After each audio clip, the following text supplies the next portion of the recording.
Kapitola 3. Zobudil ma iný hlas, zvláštny mužský hlas. Okamžite som bol v strehu, uši stýčené a pripravené na útek. Ten hlas znel priateľsky, ale jeden nikdy nevie. Ja viem, čo je to za kocúra. Ten hlas patril ďalšiemu mužovi, veľkému, zarastenému. Nepáčil sa mi.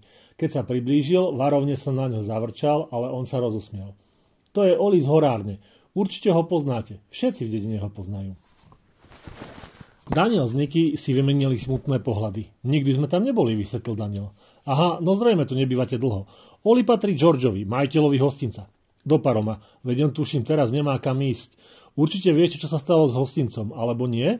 Ach, áno, samozrejme, vyhrkla Niky. Ten požiar. Áno, je vraj celkom zničený, povedal Daniel. A komunitné centrum nevyzerá o nič lepšie. No, hasičom sa podarilo uhasiť oheň skôr, než celkom zhorelo, ale máte pravdu. Hostinec aj centrum budú bohvie ako dlho mimo prevádzky. Zaujímalo by ma, prečo George nevzal kocúra so sebou, keď odišiel. Odišiel? Posadil som sa neschopný uveriť vlastným ušiam. George by bezo mňa neodišiel. Kam odišiel? Spýtal sa Daniel. K sestre do Londýna. Nemá totiž iných príbuzných. Ponúkla mu, že u nej môže bývať, kým nebude hostinec opravený. Určite sa nevráti skôr, než za niekoľko mesiacov. Poisťovňa bude musieť rekonštrukciu samozrejme zaplatiť, ale veď viete, ako dlho to môže trvať. Chudák, prišiel o strechu nad hlavou aj o živobytie, poznamenala Niky s ustarosteným výrazom. A o svojho kocúra, dodal veľký muž a kývol na mňa. Mali by sme mu dať vedieť, že ste ho našli. Snažili sme sa už 2 razy. Volali sme na číslo, ktoré má Oli na známke, ale nikto to nebral, vysvetlil Daniel. Čo je to za číslo? Počkajte, pozriem sa. Veľký muž sa za mnou natiahol. V panike som zamravčal, zoskočil som z pohovky a bežal som sa schovať za závesy. Všetci sa rozosmiali. Fakt som nechápal, čo na tom bolo na smiech. Pomaly som toho muža spoznával. Bol zo skupinky, ktorá chodila často do hostinca. Vždy sa správali hlučne, pili litre piva a hrali hru zvanú domino, pri ktorej strašne kričali a smiali sa. Vždy som sa im snažil pratať z cesty. Teraz sa mi ten chlapík zdal v pohode, ale ako som povedal, cudzím mužom neverím, kým ich lepšie nespoznám. Počkaj, Martin, ja ho prinesiem, ponúkol sa Daniel. Zdá sa, že si na mňa zvykol. Našiel som ho v lese. Zdvihol ma zo zeme a ukázal mu moju identifikačnú známku. To je číslo do hostinca, okamžite oznámil Martin. Na to sa už nedovoláte. Budete potrebovať číslo na Georgeov mobil. Mám ho. Volám mu naň, keď organizujeme turnaj v domine. S povdychom vyťahol z vrecka mobilný telefón a začal vyťukávať číslo. Nejaký čas sa nebudeme mať kde schádzať. Rezervovali sme si v hostinci aj stôl na vianočnú večeru, ale to je v tejto situácii vedľajšie. Odrazu sa odmlčal a potom zvolal do mobilu. George, tu je Martin, je mi ľúto, čo sa stalo, kámoš, ako to zvládaš? Daniel ma položil späť na pohovku vedľa Niky a zatiaľ, čo ma hladila, všetci sme počúvali, ako Martin opisuje Georgeovi, že ma našli živého a zdravého na strome. Bol som nešťastný, že môj človek, môj najlepší priateľ na celom svete, je na druhom konci telefónu, ale ja ho nevidím a dokonca ani nepočujem. Niekoľko ráz som mu smutne zamňaukal. Niky ma pohľadila intenzívnejšie a zašepkala. Chudáčik Oliver. Pomyslel som si, aké som mal šťastie, že som narazil na ňu aj na Daniela. Veď som mohol skončiť ako večera pre líšku, takže by som sa vážne nemal veľmi ľutovať. Myslíte, že by ste si mohli Olivera nechať, kým si George dá život trochu do poriadku? Spýtal sa Martin, keď sa s Georgeom konečne rozlúčil. Niky s Danielom sa na seba zúfalo pozreli. To znamená na ako dlho? Spýtal sa Daniel. Nechápte ma zle, ale myslel som si, že George si po neho hneď príde. A ja, totiž vyzerali ako dobrí ľudia a zdalo sa, že ma majú radi, ale bolo mi smutno za Georgeom a desila ma predstava, že ma možno už nechce späť. Vary som ho niečím nahneval? Urobil som, čo bolo v mojich silách. Šiel som hore, zobudil som ho a varoval pred ohňom. Nič viac som urobiť nemohol. Nepríde, povedal Martin. Podľa toho, čo hovoril, je v zložitej situácii. Jeho sestra je veľmi milá, že ho vzala k sebe a tak. Ale býva na hlavnej ulici, zrejme v rušnej časti do Londýna a George tvrdí, že Oliver nie je zvyknutý na hustú premávku. Celý čas by mal obavy, že mu ujde a niečo ho zrazí. A tak mu napadlo, či by sa o Olivera zatiaľ nemohol starať niekto z dediny. Pri predstave hustej premávky som zdesene zamravčal. Bola to pravda, naozaj som sa bál aut. Po uliciach tu v dedine ich zväčša veľa nejazdilo, ale kúsok od hostinca viedla široká hlučná cesta. Počul som, že ľudia ju nazývajú obchvat a tvrdia, že v dedine býval oveľa väčší pokoj, kým mu vybudovali. Ja som z nej však mal strach a nepribližoval som sa k nej. Nie len to, pokračoval Martin. Jeho sestra totiž trpí alergiou na mačky. Najhoršia je pre ňu mačacia srsť. No jasné, alergia. Už som ho nepočul. Raz prišla do hostinca pani, začala v kuse kýchať a keď ma zbadala, stihla sa medzi kýchaním rozčulovať, že mačky by mali byť pre svoje chlpy a ľudskú alergiu v hostincoch zakázané. George bol k nej veľmi milý. Mrzelo ho, že pani mojou vinou kýcha, ale vysvetlil jej, že hostinec je môj domov, preto nemôže čakať, že zostanem vonku. Potom jej navrhol, aby si sadla do inej miestnosti, kde sa podáva jedlo a kam mám zakázaný vstup, kde to určite bude v poriadku. Lenže ona s nahnevaným výrazom odišla a už sa nevrátila. Preboha, hlesla Niky. Znova sa pozerala na Daniela, on na ňu a obaja mali kútiky úst otočené nadol. Niky ma hladila a tak som vedel, že ma má stále rada. No zdalo sa mi, že je tam nejaký problém. Nemôžeme si ho nechať, zamúmal Daniel s previnilým výrazom. Proste, aby som bol úprimný, mierne očervenel a zdalo sa mu, že nechce pokračovať. Nemôžeme si ho dovoliť, vyhrkla Niky. Veľmi nás to mrzí. Je nám trápne o tom hovoriť, ale sotva máme sami na jedlo. Nájom, doprava.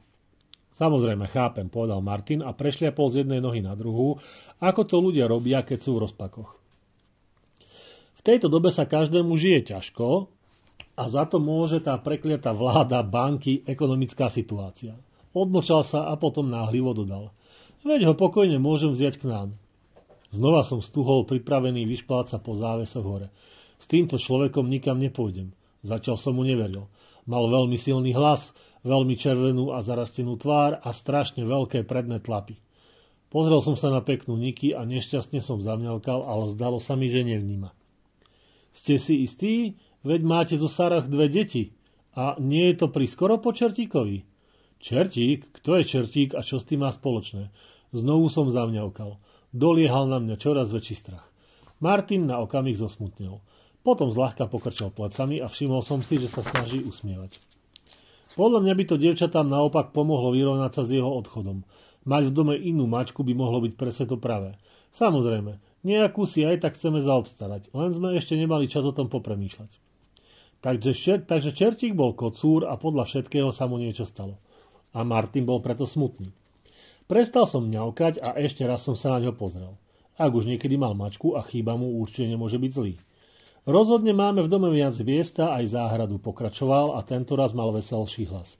A dievčatá by sa s ním mohli hrať. Jasné, že mi bolo ľúto Čertíka, ktorému sa niečo stalo, ale aby som bol úprimný, uľavilo sa mi, že u susedov nebude iná mačka, ak tam pôjdem. Ide o to, mačiatko, že niektoré kocúre sa občas správajú smiešne a súvisí to s tým, čo nazývajú svojím teritóriom. Značkujú si ho, aby vymedzili svoje hranice a správajú sa agresívne, keď na ich územie vkročí iná mačka, aj keď len omylom.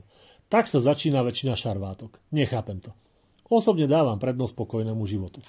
Dobre, práve povedala Niky a ďalej ma hladkala. Vyzerala smutne, z čoho som usúdil, že by veľmi chcela, aby som u nich zostal. Asi to bude lepšie aj pre Olivera, pretože my sme obaja celý deň v práci. Mohol by sa tu cítiť osamelý. Viete určite, že s tým Sarah bude súhlasiť? Jasné, že bude. Sarah má slabosť na zvieratá. Aj toto sa mi páčilo. Začal som mať dojem, že nakoniec by mohlo byť fajn ísť s Martinom. No aj tak som sa strhol, keď sa po mne natiahol. Tento raz sa rozosmiela Niky. Martin ti neublíži, Oliver, povedala a zdvihla ma z pohovky. No tak odnesiem ťa vedľa, dobre? Sarah sa ti bude páčiť a deti tiež. Deti, ľudské mačiatka, to by mohlo byť zaujímavé. Často som sledoval, ako sa hrajú na námestičku pred hostincom. Možno by sa hrali aj so mnou. Aspoň by mi rýchlejšie ubiehal čas, kým si po mňa príde George. Susedný dom bol celkom iný než príbytok Niky a Daniela. Nie, že by som mal čas ten ich preskúmať, ale obývacia izba bola maličká a kuchyňa, kde som jedol nebola oveľa väčšia než kutica na odkladanie čistiacich potrieb v hostinci. Aj keď som visel na závesoch, pátral som po záhrade, ale nejaká tam nebola. Len kúsok dlažby so sušiakom na bielizeň, ktorý sa vo vetre otáča dokola. Keď ma Niky priniesla do domu Martina a Sarah cez veľké sklenené dvere na konci obývacej izby, som hneď zbadal záhradu. Bolo v nej veľa peknej trávy, kríkov, skvelých na schovávačku a dokonca niekoľko podobných hojdačiek, aké mali deti na námestí. V záhrade sa naháňali dve dievčatká, zababušené v kabátoch a čižmách. Zdalo sa, že sa dobre bavia a ja som veľmi túžil sa k nim pripojiť. Lenže Niky si sadla za stôl, položila si ma na kolená a Martin vysvetlil Sarah, čo sa stalo. Chudáčik Oliver, povedala, keď si vypočula príbeh o Georgeovi hostinci a sestre s alergiou. Bola to milo vyzerajúca žena s dlhými svetlými vlasmi, ktorá sa na mňa stále usmievala. Samozrejme, že u nás môže zostať. Dievčatá budú nadšené. A súhlasím s tebou, že nám to pomôže vyrovnať sa s odchodom čertíka. Keby bol nejaký problém, vezmeme si ho naspäť, nejako si poradíme. Ústarane poznamenala Niky. Veľmi rada by som si ho nechala, lenže vyzerala tak smutne, že si nemôžu dovoliť živiť ďalší krk, až mi jej bolo vážne ľúto. Jemne som jej oblízol ruku a obtrel som si hlavu o jej líce. Padli ste mu do oka však, spýtala sa Sarah. Viete čo?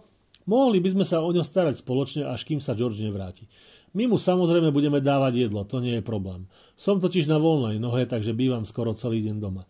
No stavím sa, že Oliver sa k vám rád bude chodiť maznať. Zdalo sa, že jej návrh zlepšil Niky náladu. A mne tiež. Vážne to vyzeralo, že mám šťastie. Nie jeden náhradný domov, ale hneď dva. Aj keď žiaden z nich samozrejme nebude taký úžasný, ako keď som žil s Georgeom v hostinci. No musel som byť jednoducho statočný a vyťažiť z toho maximum. Kopa mačiek bola na tom oveľa horšie ako ja. A ja sám som zažil podstatne ťažšie chvíle, keď som bol malý, dokonca ešte mladší než ty. Všetko v poriadku? Mária, bude to aj na onom. Dočítame? Ale ako som už povedal, to je iný príbeh.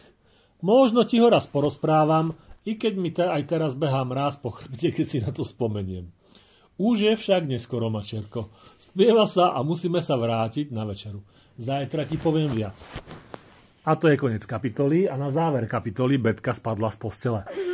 A utrela si nohu o radiátor a na záver kapitoly sa snažila neplakať, celkom sa jej to podarilo. Teraz sa už smeje však.